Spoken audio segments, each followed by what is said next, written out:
Friends, welcome to Tech Exam YouTube channel. Friends, आपके लिए पता होगा कि हमने फिजिक्स के जो 500 क्वेश्चंस का वादा किया था वो हमने पूरे कर दिए। इस क्लास से हमारी केमिस्ट्री के क्वेश्चंस स्टार्ट कर दिए गए हैं और हम 500 क्वेश्चंस को कंप्लीट करेंगे। उसके बाद बायोलॉजी करेंगे तो हमारे टोटल 1500 क्वेश्चन कंप्लीट हो जाएंगे। सो हम केमिस्ट्री के फर्स्ट क्वेश्चन से स्टार्ट करते हैं। अगर आप चैनल पर पहली बार विजिट कर रहे हैं तो प्लीज़ चैनल को सब्सक्राइब करके बेल आइकन प्रेस कर लें ताकि आने वाले प्रत्येक वीडियो की नोटिफिकेशन आपको मिलती रहे, आपको ऐसे ही इंपॉर्टेंट क्वेश्चंस की वीडियो मिलती रहे। तो चलिए स्टार्ट करते हैं। यहाँ पर फर्स्ट क्वेश्चन आप देख सकते हो, रसायन विज्ञान का जनक किसे कहा जाता है। बहुत ही सिंपल सा क्वेश्चन सबसे पहले लिया गया है केमिस्ट्री का, तो लेवासियर को हम रसायन विज्ञान का जनक कहते हैं। नेक्स्ट है, किसने यह कहा कि सभी पदार्थ अत्यंत सूक्ष्म कणों से बने होते हैं। तो ये हमारे कणाद वैज्ञानिक थे जो भारत के थे, उन्होंने यह कहा था। नेक्स्ट है, पदार्थ के अत्यंत सूक्ष्म कणों को क्या कहा जाता है। आपके लिए पता होगा, जो भी पदार्थ होता है उसका जो सबसे सूक्ष्म कण, सबसे छोटा कण होता है उसे हम परमाणु या एटम कहते हैं, परमाणु कहते हैं। ठीक है। नेक्स्ट यहाँ पर हम देखते हैं, चौथे नंबर क्वेश्चन है, वह पदार्थ जिसे गर्म करने पर चौथे सीधे ठोस रूप से गैस बन जाते हैं। तो वह कौन से हैं। आयोडीन तथा कपूर होते हैं। ठीक है। कौन कौन से होते हैं। आयोडीन और कपूर होते हैं। ठीक है। नेक्स्ट यहाँ पर हम देखेंगे, यहाँ पर आप देखिए चौथा क्वेश्चन जो हमारा यहाँ पर वहाँ पर सही नहीं दिख रहा था उस स्लाइड में, तो यहाँ पर उसे ऐड किया गया है। चौथा नंबर क्वेश्चन है, वह पदार्थ जिससे गर्म करने पर सीधे ठोस रूप से गैस बन जाता है। तो वे कौन से पदार्थ होते हैं जो ठोस से गैस बनते हैं। ठोस से लिक्विड तो बहुत सारे पदार्थ बनते हैं, लेकिन दो ऐसे पदार्थ भी हैं जो डायरेक्टली ठोस से गैस बनते हैं। तो एक तो अपना आयोडीन है, एक है कपूर। कौन सा है। आयोडीन और कपूर। ठीक है। ये दो आपको बहुत अच्छे से याद रखना है। नेक्स्ट है, वह शुद्ध पदार्थ जिसे विभाजित नहीं किया जा सकता क्या कहलाते हैं। एलिमेंट कहलाते हैं, तत्व कहलाते हैं। ठीक है। नेक्स्ट क्वेश्चन हम यहाँ पर देखेंगे। यहाँ पर नेक्स्ट क्वेश्चन बोला जा रहा है, पृथ्वी पर सबसे अधिक कौन सा तत्व पाया जाता है। ऑक्सीजन। पृथ्वी पर दूसरा सबसे अधिक पाया जाने वाला तत्व कौन सा है। सिलिकॉन। मनुष्य के शरीर में सबसे अधिक कौन सा तत्व पाया जाता है। तो ऑक्सीजन। ठीक है। तीनों आपको याद रखना। अगर मनुष्य के शरीर में पूछा जाए तो ऑक्सीजन, पृथ्वी पर सबसे अधिक ऑक्सीजन, पृथ्वी पर दूसरा सबसे अधिक सिलिकॉन। ठीक है। नेक्स्ट यहाँ पर हम देखेंगे, नेक्स्ट क्वेश्चन बोला जा रहा है, यहाँ पर पृथ्वी के भूपटल पर ऑक्सीजन की मात्रा कितना प्रतिशत है। तो 46.6% है ऑक्सीजन की मात्रा। पृथ्वी के भूपटल पर सिलिकॉन की मात्रा कितने प्रतिशत है। 27.72% सिलिकॉन की मात्रा है। नेक्स्ट यहाँ पर हम देखेंगे, मानव शरीर में ऑक्सीजन की मात्रा लगभग कितना प्रतिशत होती है। 65% होती है। ठीक है। नेक्स्ट क्वेश्चन है, मानव शरीर में कार्बन की लगभग मात्रा कितने प्रतिशत होती है। 18% होती है। पृथ्वी के भूपटल पर एल्यूमिनियम की मात्रा कितना प्रतिशत है। 8.13% होती है। पृथ्वी के भूपटल पर एल्यूमिनियम की मात्रा है 8.13%। नेक्स्ट यहाँ पर है, पृथ्वी पर तीसरा सबसे अधिक पाया जाने वाला तत्व कौन सा है। दूसरा सिलिकॉन, पहला ऑक्सीजन, तीसरा है एल्यूमिनियम। तीसरा एल्यूमिनियम सबसे अधिक पाया जाने वाला तत्व है। बारूद तथा कुहासा किसका उदाहरण है। विषमांगी मिश्रण का है। देखिए, समांगी विषमांगी दो मिश्रण होते हैं, अगर आपने डिटेल में केमिस्ट्री पढ़ी है तो जो बारूद और कुहासा होता है वो विषमांगी मिश्रण का उदाहरण होता है। चीनी या नमक या का जलीय विलयन तथा हवा किसका उदाहरण है। ये समांगी मिश्रण का है। ठीक है। नेक्स्ट यहाँ पर हम देखते हैं, नेक्स्ट क्वेश्चन है हमारा कि जल क्या है। जल क्या है, वाटर क्या है, H2O क्या है अपना। H2O है एक यौगिक। क्या है। यौगिक है। नेक्स्ट है, सोना चांदी तथा ऑक्सीजन किसके उदाहरण है। ये तत्व हैं। सोना चांदी और ऑक्सीजन ये तत्व हैं, एलिमेंट हैं। शर्करा तथा नमक के मिश्रण को अलग करने की विधि क्या कहलाती है। रवाकरण यानी क्रिस्टलाइजेशन कहलाती है। नेक्स्ट है यहाँ पर, नेक्स्ट देख लेते हैं, 20 नंबर क्वेश्चन है, द्रव्यों के मिश्रण को अलग करने की विधि क्या कहलाती है। आसवन विधि, डिस्टिलेशन कहलाती है। द्रव्यों के मिश्रण को जब अलग करते हैं तो उसे हम डिस्टिलेशन कहते हैं। दो ठोस पदार्थ जैसे कपूर, नेफ्थलीन, अमोनियम क्लोराइड तथा एंथ्रासीन को अलग करने की विधि क्या कहलाती है। ऊर्ध्वपातन कहलाती है, यानी सब्लिमेशन कहलाती है। ठीक है। नेक्स्ट यहाँ पर हम देखते हैं, नेक्स्ट क्वेश्चन बोला जा रहा है, 22 नंबर क्वेश्चन है, कच्चे तेल में से शुद्ध डीजल, पेट्रोल, मिट्टी तेल, कोल तार आदि को अलग करने की विधि क्या कहलाती है। आंशिक आसवन यानी फ्रैक्शनल डिस्टिलेशन कहलाती है।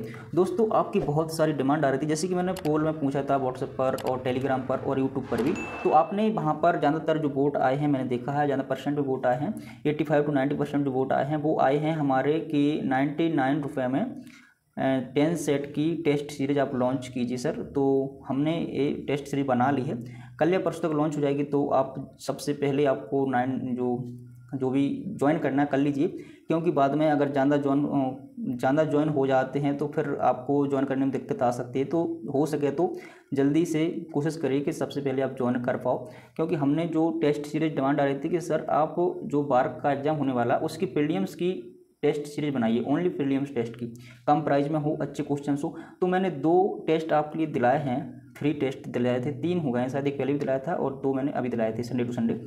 तो आपने उन 2 टेस्ट में देखा होगा कि बार्क के सिलेबस के हिसाब से किस प्रकार वहाँ पर क्वेश्चंस टेस्ट में थे, यानी बिल्कुल बार्क का जो सिलेबस है, बार्क में जिस तरीके के क्वेश्चंस आते हैं उसी के आधार पर टेस्ट में आपको क्वेश्चंस मिलेंगे। आपको बहुत सारी टेस्ट सीरीज मिल जाएगी, लेकिन टेस्ट सीरीज आपको जैसे मान लो 50 सेट मिल गए, 100 सेट मिल गए, 30 सेट मिल गए, 20 सेट मिल गए। देखिए टेस्ट सीरीज में सेट कितने भी लगाओ, लेकिन क्वेश्चन आप टेस्ट लगा रहे हो, पता चल रहा है क्वेश्चन SSC लेवल के हैं, ठीक है, क्वेश्चन रेलवे के लेवल के हैं। तो आपको ये ध्यान रखना है कि आपको सटीक तैयारी करना, ज़्यादा मेहनत करने की ज़रूरत नहीं है गाइज। आपको प्रीलिम्स के चक्कर में एडवांस का भी ध्यान रखना है, नहीं तो आपको पता चले कि प्रीलिम्स की तैयारी करते करते एडवांस का सोपड़ा साफ हो जाए। तो आपको ये ध्यान रखना है इस बात का कि एडवांस की तैयारी आपके लिए अच्छे से करना है। प्रीलिम्स की आपको सिर्फ क्वालिफाइंग नेचर करना है, आपके लिए पता है क्वालिफाई होना हमारे लिए। तो आप 99 कम पैसे में 10 टेस्ट सीरीज की 10 सेट की टेस्ट सीरीज को ज्वाइन हो सकते हो। इसकी डिस्क्रिप्शन में मैं लिंक दे दूंगा कल परसों तक, और एक सेपरेट वीडियो भी आएगी, उसमें आपके लिए सब कुछ बताया जाएगा कैसे ज्वाइन करना, तो ज्वाइन कर लीजिएगा, ठीक है। ज्वाइन करने के बाद आप प्रीलिम्स ओनली प्रीलिम्स रहेंगे तो सभी ट्रेड के स्टूडेंट ज्वाइन कर सकते हैं। चलिए आगे कंटिन्यू करते हैं वीडियो के लिए। यहाँ पर देख सकते हो क्वेश्चन में क्या बोला जा रहा है, कच्चे तेल में शुद्ध डीजल, पेट्रोल, मिट्टी का तेल, कोयला आदि को अलग करने की विधि होती है आंशिक आसवन फ्रैक्शनल डिस्टिलेशन। 23 क्वेश्चन है, कार्बनिक मिश्रण जैसे एसीटोन तथा मैथिल अल्कोहल आदि की शुद्धिकरण की प्रक्रिया क्या कहलाती है? भाप आसवन कहलाती है, यानी स्टीम डिस्टिलेशन कहलाती है, ठीक है। नेक्स्ट यहाँ पर है, ये हमारा हो गया है भाप आसवन। कौन सा तत्व कमरे के तापमान पर द्रव में होता है? तो पारा होता है, आपने देखा होगा, पारा एक धातु है, कमरे के तापमान पर द्रव अवस्था में पाई जाती है। नदियों में घुली हुई ऑक्सीजन की मात्रा प्रति मिलियन कितना भाग होती है? तो 5 भाग होती है। नेक्स्ट है, कौन सा एक सफ़ेद फॉस्फोरस है? सफ़ेद फॉस्फोरस क्या है? P4 को हम सफ़ेद फॉस्फोरस कहते हैं, वाइट फॉस्फोरस कहते हैं। क्षारीय धातुओं का गुण क्या होता है? इलेक्ट्रॉन्स को आसानी से छोड़ देती हैं, जो भी क्षारीय धातु होती हैं वो इलेक्ट्रॉन्स को आसानी से छोड़ देती हैं। 28 नंबर क्वेश्चन है, सल्फर डाइऑक्साइड का प्रदूषण किसके अत्यधिक वृद्धि होने का सूचक है? सल्फर डाइऑक्साइड का प्रदूषण किसके अत्यधिक वृद्धि होने का? जब भी सल्फर डाइऑक्साइड अत्यधिक मात्रा में होता है तो लाइकेंस की वृद्धि होती है, वहाँ पर लाइकेंस का सूचक है। नेक्स्ट क्वेश्चन यहाँ पर है, नेक्स्ट क्वेश्चन है, कौन सा एक ऊष्माग्राही अभिक्रिया है? ऊष्माक्षेपी और ऊष्माग्राही 2 प्रकार की अभिक्रिया होती हैं। यहाँ पर पसीना निकलना आपका ऊष्माग्राही अभिक्रिया है, ठीक है। ऊष्माक्षेपी जो अवशोषित करे, ठीक है, पसीना निकलना ऊष्माग्राही अभिक्रिया है। BOD5 किससे संबंधित है? 5 मिनट में जैव रसायन ऑक्सीजन की मांग। BOD5 एक कोड है, इसका मतलब होता है 5 मिनट में जैव रसायन ऑक्सीजन की मांग। नेक्स्ट है, विस्थापन का ऐसा इकाई क्या है? विस्थापन या दूरी का ऐसा इकाई मीटर होता है। नेक्स्ट यहाँ पर देख लेते हैं, किसका मुक्त होना ओजोन परत के हाथ सोने का प्रमुख कारण बनता है? CFC क्लोरोफ्लोरोकार्बन, जो रेफ्रिजरेटर वगैरह से अपनी गैस निकलती है। CFC जो है वो हमारी ओजोन परत के लिए सबसे ज़्यादा क्षरण करती है, सबसे ज़्यादा हानिकारक होती है। 33 नंबर क्वेश्चन है, कौन सा तत्व एक डबल महासंयोजक बंध द्वारा जुड़ा हुआ है? O2 में डबल यानी 2 महासंयोजक बंध हैं, ठीक है। नेक्स्ट यहाँ पर हम देखेंगे 33 नंबर क्वेश्चन है, कौन सा तत्व एक डबल महासंयोजक बंधन द्वारा जुड़ा हुआ है? O2। ग्रीन हाउस प्रभाव में कौन सी गैस सर्वाधिक योगदान देती है? पानी का वाष्प। ग्रीन हाउस प्रभाव में होती है कार्बन डाइऑक्साइड CO2, ठीक है।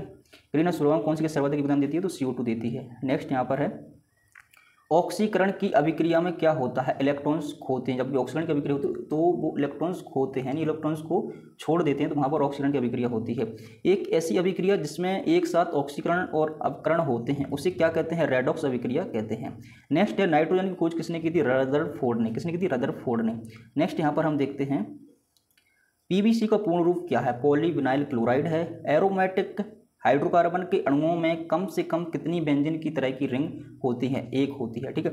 अगर आपने बाकी की जो मैंने अभी वीडियो बनाई है, फिजिक्स कंप्लीट की है, 7 वीडियो आपको एक प्लेलिस्ट मैंने पूरी बना दी है बार्क साइंस 2023 को लेकर, तो उसकी लिंक आपको डिस्क्रिप्शन मिल जाएगी। जाइए प्लेलिस्ट को, उसमें जितनी आपकी वीडियो रह गई हैं आपने नहीं देख पाई तो पूरी वीडियो को एक बार अच्छे से वॉच कीजिए, तो आपके लिए जो साइंस के क्वेश्चन से काफ़ी हेल्प होगी आपके एग्जाम में, और जो वीडियो के क्वेश्चन में से काफ़ी क्वेश्चन आपको वहाँ पर एग्जाम में देखने को मिलेंगे। तो कोशिश कीजिएगा कि आप जितने क्वेश्चन इस वीडियो मैंने करा रहा हूँ 1500, तो आपको पूरे याद हो जाए। याद आप कब होंगे? जब आप 2 से 3 बार इन वीडियोज़ को देखोगे तो आपको याद हो जाएंगे, ठीक है। जैसे आपने आज ये वीडियो देख ली, अब कल जैसे 2-3 दिन बाद वैसे ही मेरी वीडियो आती है, तो 2-3 दिन तक जब भी आपको टाइम मिले 2 से 3 बार एक वीडियो को देखिए, तो इसके क्वेश्चन जो हैं आपके माइंड में फिट हो जाएंगे, सेट हो जाएंगे, याद हो जाएंगे, तो आप एग्जाम में इनको इंप्रूव करवाओगे। एक बार आप वीडियो देखोगे, एक बार वीडियो देखने से आपको कुछ भी नहीं होने वाला है, ठीक। एक बार आप वीडियो देखोगे उससे आप कुछ भी नहीं होगा, तो इसलिए आप बार-बार वीडियो को देखिए, तभी आपको कुछ हो सकता है।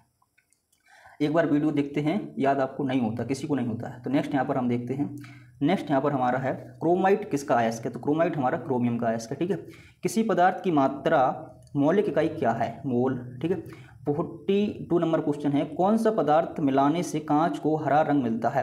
तो जब हम कांच में क्रोमियम ऑक्साइड मिलाते हैं तो हमको हरा रंग प्राप्त होता है, क्रोमियम ऑक्साइड। आपने ये क्वेश्चन कई जगह पढ़ा होगा और ये 1-2 बार परीक्षा में आया भी है कि कांच में कौन सा पदार्थ मिलाते हैं जिससे हमको हरा रंग प्राप्त होता है, क्रोमियम ऑक्साइड मिलाते हैं। ठीक है, नेक्स्ट हम यहाँ पर देखेंगे कि कौन सी गैस यदि वातावरण में हो तो अपनी गंध के कारण पहचानी जाती है? सल्फर डाइऑक्साइड अगर वातावरण में हो उसकी एक अलग ही गंध आती है, शायद सड़े हुए अंडे के जैसे इसकी गंध आती है सल्फर डाइऑक्साइड की, जिसे हम पहचान सकते हैं। किसका इस्तेमाल ब्रशों के बाल बनाने में किया जाता है?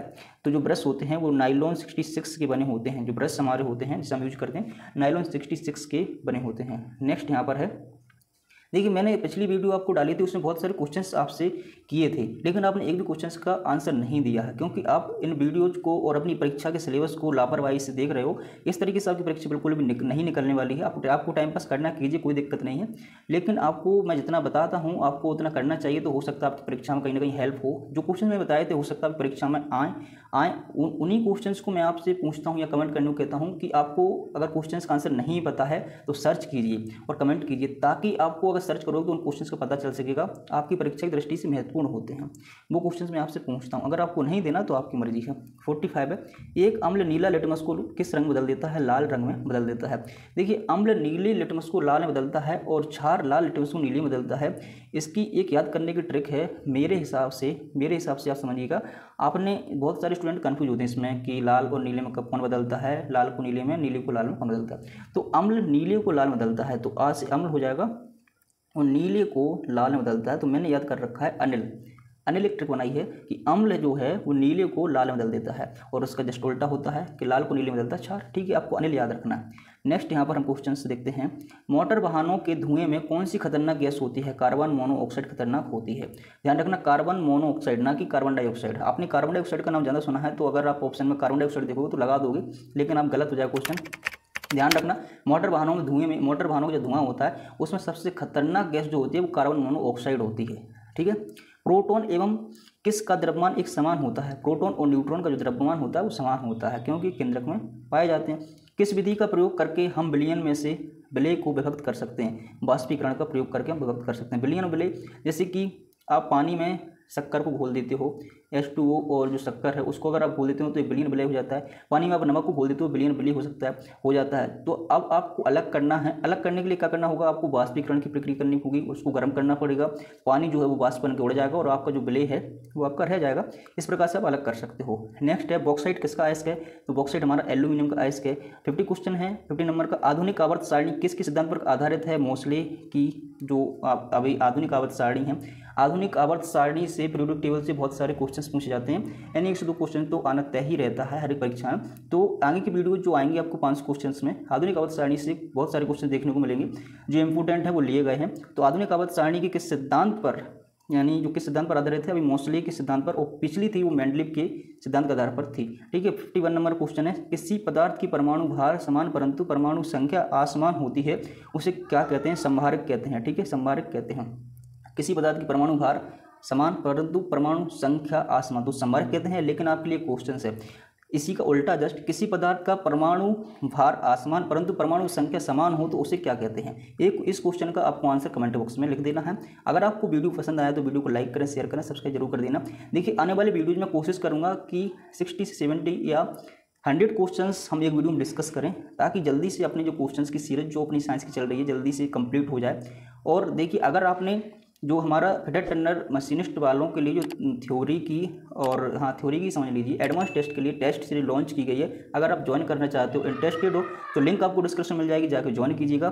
Thanks for watching and bye bye. Next video में मिलते हैं।